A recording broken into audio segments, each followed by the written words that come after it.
దేవుని పరిశుద్ధ నామమునకు మహిమ కలుగును గాక.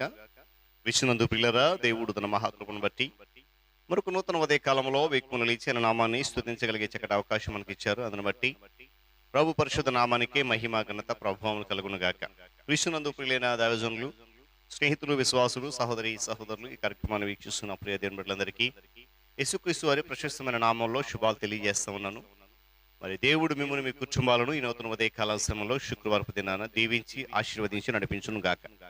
రండి, ఈ దినం కూడా మిమ్మల్ని ప్రేమతో ఆహ్వానిస్తున్నాను. అనుదిన అభివృద్ధి ఉదయకాలపు ధ్యానాలు అటువంటి ఆధ్యాత్మిక కార్యక్రమంలో నాతో పాటు పాలిభాగసులు కండి, ప్రభువును స్తుతించండి, వాక్యాన్ని ధ్యానించండి, దైవాశీర్వాదాలు పొందుకోండి. మీ దగ్గరలో బైబిల్స్ ఉంటే తెరచి చూడండి. దీని పక్షాన చదివే మాట విని గ్రహించి వాక్యంలో పాలిభాగసులు కమ్మని మనం చేస్తూ నేటి దిన ధ్యాన వాక్యంగా మొదటి రాజుల గ్రంథము 19వ అధ్యాయము 11వ వచనం నుండి ఒక మాటను నేను చదవబోతా ఉన్నాను.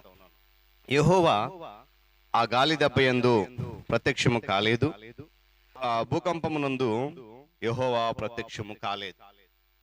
దేవుడు తన పరిశుద్ధ వాక్యాన్ని మన కొరకు దీవించునుగా. తలలోంచి కన్ను మూసుకుందాం, ప్రార్థన చేద్దాం. ప్రేమ కలిగిన మా తండ్రి, స్తోత్రాలు. తిరిగి మనకు నూతన ఉదయ కాలంలో వేకువన లేచి మీ నామాన్ని స్తుతించేటువంటి ఆ అవకాశం మాకు ఇచ్చారు నాయన. ఈ ఆధ్యాత్మిక కార్యక్రమం నడిపించడానికి నీ దాసునికి మీరు ఇచ్చినటువంటి అవకాశం, సమయాన్ని బట్టి స్తోత్రాలు. అనేక మంది బిడ్డలు ఈ కార్యక్రమంలో పాలిభాగస్తులై స్తుతిస్తున్నారు, ఆరాధిస్తున్నారు. మీకు వందనాలు. నీ సహాయము, నీ కాపుదల దయచేయండి, బలపరచండి, దీవించి ఈ దినమంతా కూడా నీ రెక్కల చాటున మాకు ఆశయం కల్పిస్తూ మీరు మహిమ పొందబోతున్నందుకు కృతజ్ఞతలు చెల్లిస్తూ యేసు నామములో ప్రార్థన అడుగుతున్నాను తండ్రి, ఆమేన్. చాలా సంతోషం ప్రియులరా. ఈ వాక్య భాగాన్ని మనం గమనిద్దాం కొంతసేపు. యెహోవా ఆ గాలి దెబ్బయందు ప్రత్యక్షం కాలేదు, తర్వాత ఆ భూకంపమునందు కూడా ప్రత్యక్షం కాలేదు. ఆ తర్వాత వచ్చి ఉంటది మెరుపు వచ్చింది శబ్దం, కానీ ఆ మెరుపు ఆగిపోయిన తర్వాత ఒక నిమ్మళముగా ఒక మంచి స్వరం వినబడింది. దేవుని స్తోత్రం కలుగును గాక. నిమ్మళముగా మాట్లాడే ఒక స్వరం. ఉదయకాల సమయంలో గమనించాలి. ఆరాధనలో నేటి దినాల్లో కేకలు వేయటాన్ని లేకపోతే ప్రతిఘటించడాన్ని సాధారణంగా ఎత్తి చూపించే వాక్య భాగం ఇది.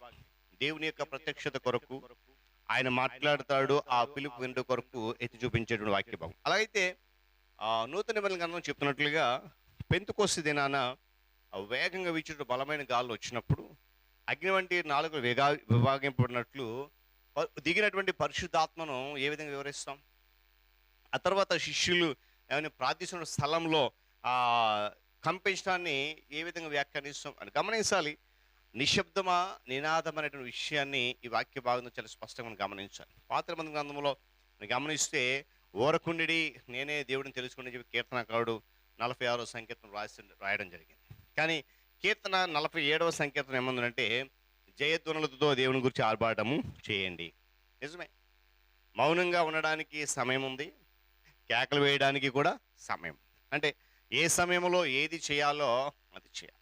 మౌనంగా ఉన్నప్పుడు పిల్లరా దేవుని యొక్క నిమ్మళమైన స్వరాన్ని మనం వినగలుగుతాం. కేకలు వేసి ఆరాధించేటప్పుడు మన శక్తి అంతటిని కూడా హృదయాంతరంగంతో ప్రభుని ఆరాధించిన అవసరం ఉంది.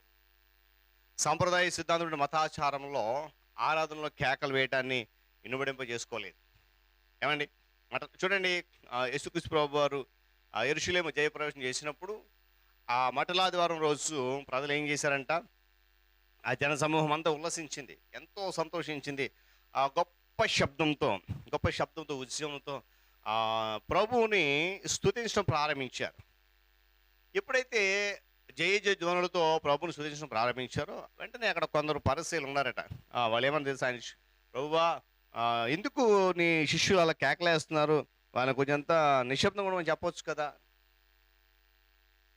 వెంటనే ప్రభు వాళ్ళకి ఒక చక్కటి సమాధానం ఇచ్చాడు. ఏంటో తెలుసా? వీడు ఊరుకుంటే, వాళ్ళు ఊరుకుంటే ఏమైందంట? రాళ్ళు కేకలేస్తాయి. దేవుని స్తోత్రం కలుగును గాక. వెంటనే వాళ్ళు ఆపేసిన మరుక్షణమే ఏమవుతుంది? రాళ్ళు కేకలేసిన ఇది చెప్పు. ఉదయకాల సమయంలో పిల్లలు గమనించండి, దేవుడు ఆయనను స్తుతించేటువంటి ఆరాధన విషయంలో ఎవరిని ఎలా ఎప్పుడు ఎక్కడ ఉపయోగించాలో సమస్తం ఎరిగిన దేవుడు. దేవుని స్తోత్రం కలుగును గాక. కీర్తన గ్రంథం మనం చూసినప్పుడు పిల్లరా, ఇశ్రాయేలు ప్రజల యొక్క పాటల పుస్తకం ఏమండి ఆర్భాటంతో పాడడానికి, స్తుతించడానికి, ఆనందధ్వనం చేయడానికి అది జనులకు మాటి మాటికి పిలిపిస్తూ ఉంది. దేవుని స్తోత్రం కలుగును గాక. సొలొమోనుకు కిరీటం ధరింపజేసి పట్టాభిషేకం చేసినప్పుడు ఏమండి జనులు చేసినటువంటి ఆ యొక్క జయధ్వని, ఉత్సాహధ్వనికి దాదాపుగా భూమి బద్దలైపోయే పరిస్థితి వచ్చిందంట. అదే రాజులను మనం చూస్తాం. ఆరాధనలో ఏమంటే మనం సొలొమోను కంటే గొప్పవాని కిరీటం ఉంచి ప్రతిష్ఠించడం లేదా, ఆరాధించడం లేదా?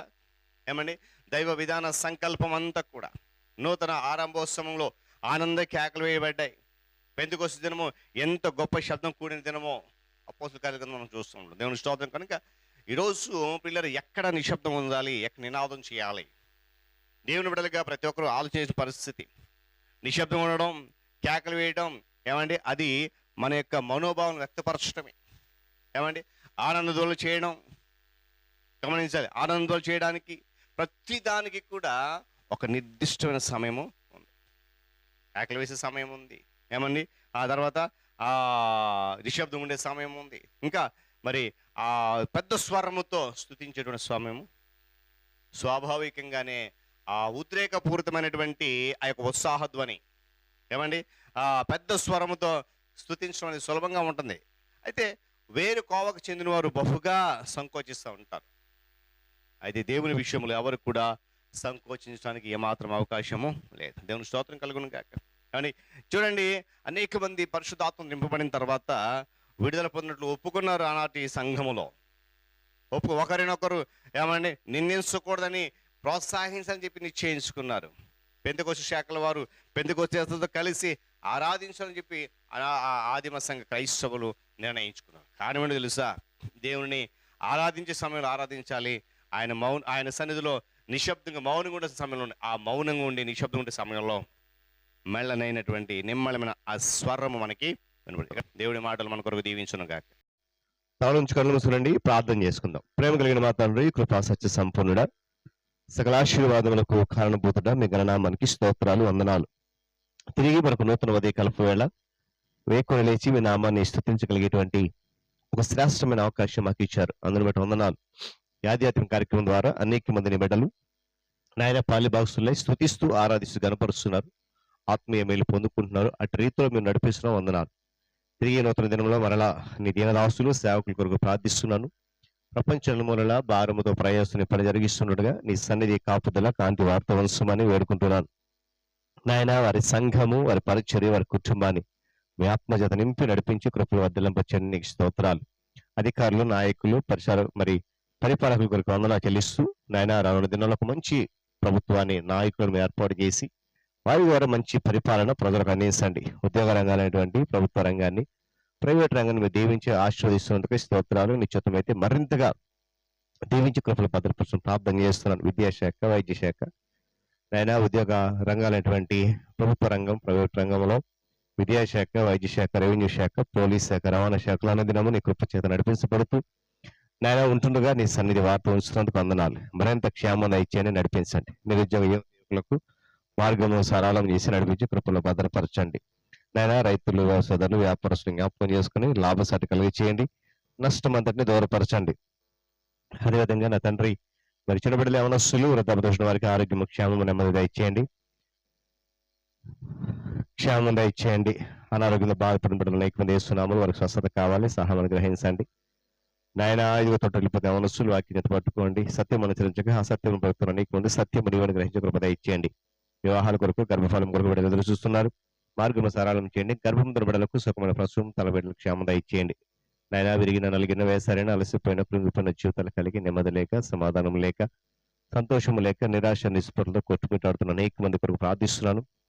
నాయన వారు మరి నెమ్మది లేక, సమాధానం లేక, సంతోషము లేక, మానసికంగా నలిగిపోయి, కృంగిపోయి, చితికిపోయిన జీవితాలు కలిగి నాయన మానసిక వేదన, అలజడి దుఃఖంలో ఉన్నారు, వారందరూ విడిపించండి. శ్రమలు, సమస్యలు, ఇబ్బందుల నుండి, కష్టాల నుండి, ఆర్థికంగా, మానసికంగా, శారీరక ఇబ్బందుల నుండి, కన్నీరు, దుఃఖం, వేదన నుండి నామములు మరి విడుదల కలిగి చేయమని వేడుకుంటున్నాను. మరి ఇది నా ప్రయాణం కొరకు వందనాలు చెల్లిస్తూ నాయన నీ దీనదాసులు ఎక్కడికి వెళ్ళిపోతున్నట్టు ప్రయాణం అంతా క్షేమం దయచేయండి.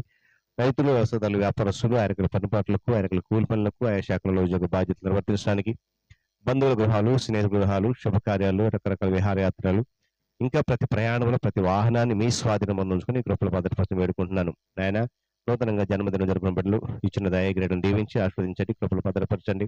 వివాహ దినం జరుపుకున్న బిడ్డలు వరదాంపు జీవితంలో ఆశీర్వాదాలు కుమరించండి, మెండుగా దయచేయండి. అది పితరులను జ్ఞాపకం చేసుకున్నవారన్న ఆదరణ ఆదరపు దయచేయండి. ఈ దినమంతా రేఖలు దాచి కృపలో భద్రపరిచి క్షేమం దయచేసి మహిమ కొనపండి.